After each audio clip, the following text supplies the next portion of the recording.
So today we are going to do a radiator flush. This would be similar to most vehicles, especially ones that have a radiator cap, and we've got a drain plug over there. Otherwise you would be loosening your bottom radiator hose to flush the system. So this is a Polaris. So I just want to show you the water, but as you can see the water is absolutely filthy. Overflow. And there's some water in there, but it's also filthy. To drain that, I'm just going to pull the overflow pipe off, bring it down.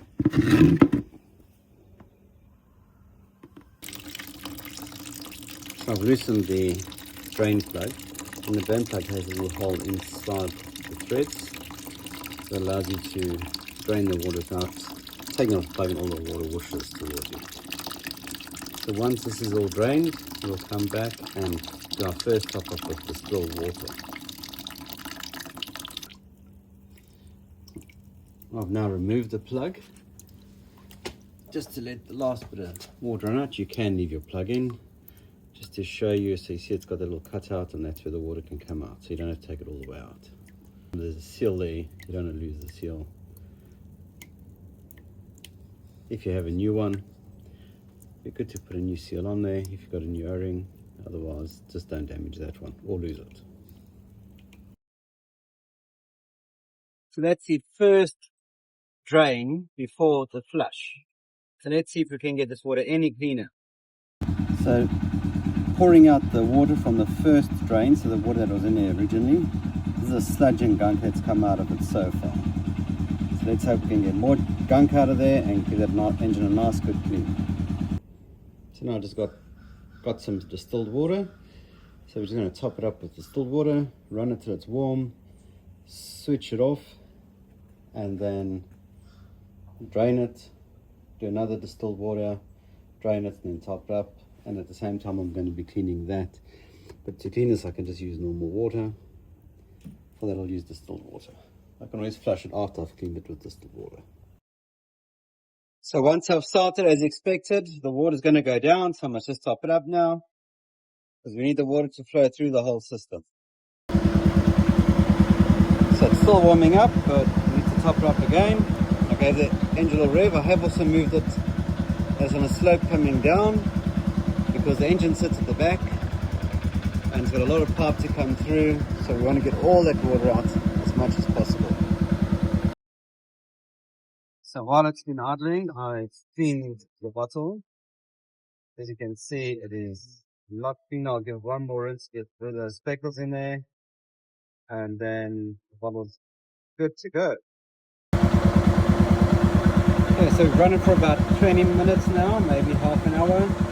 Note I didn't have the cap on. The hose is all warm. It is fine to now do the next flush. I've given it a couple of revs. We've got the water circulating. So we know the water's going through the system. I had to top it up, meaning that it is definitely going through the system. It's not dropping anymore. So now we're going to do one flush and repeat the process. First flush after the first drain. The water is still absolutely filthy. We saw the gunk in the bottom, so I wouldn't expect anything less. So we might have to do 2 extra flushes to try and really get the system clean. We want the system clean, that the coolant actually works in the system.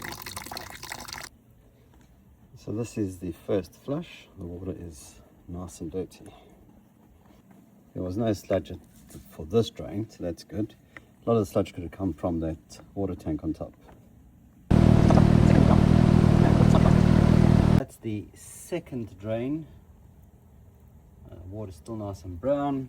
Just topped up the radiator without starting, so once I start it, obviously it's going to flow. Let's see how the water looks. But there, that is actually water in there, nice and clean. The water level has gone down, as you can see. It's looking a bit brown in there. We'll top it up.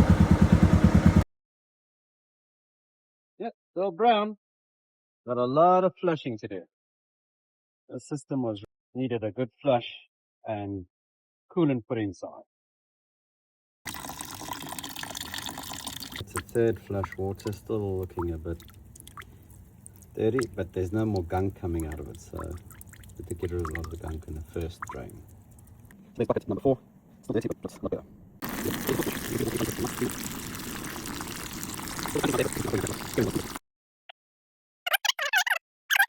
And we still got no more gunk inside here from the radiator.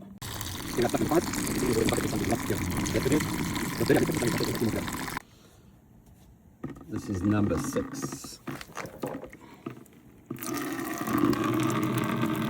Okay, looking a bit clearer.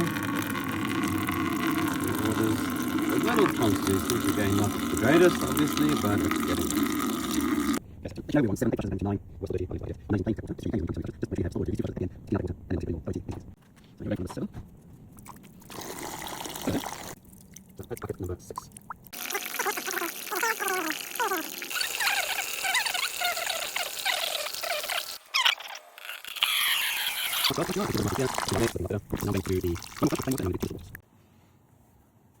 The last water flush using tap water.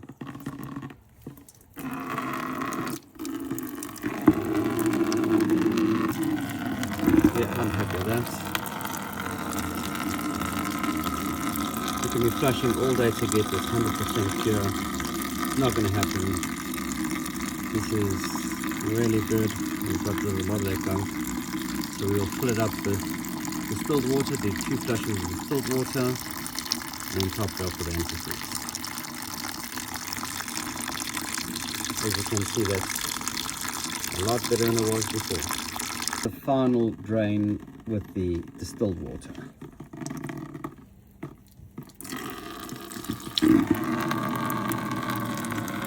It's looking pretty good.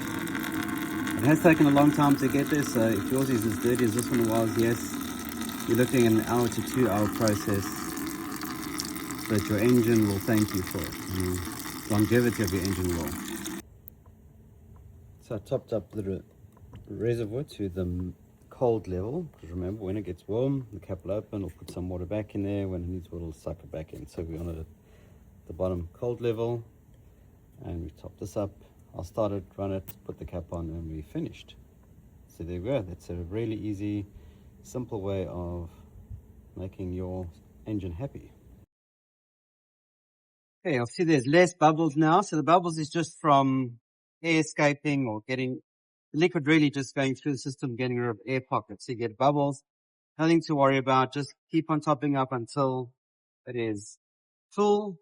Just remember, put the cap on, run it for a day or 2, and then check your water level. It might have gone down because it's got a little more ends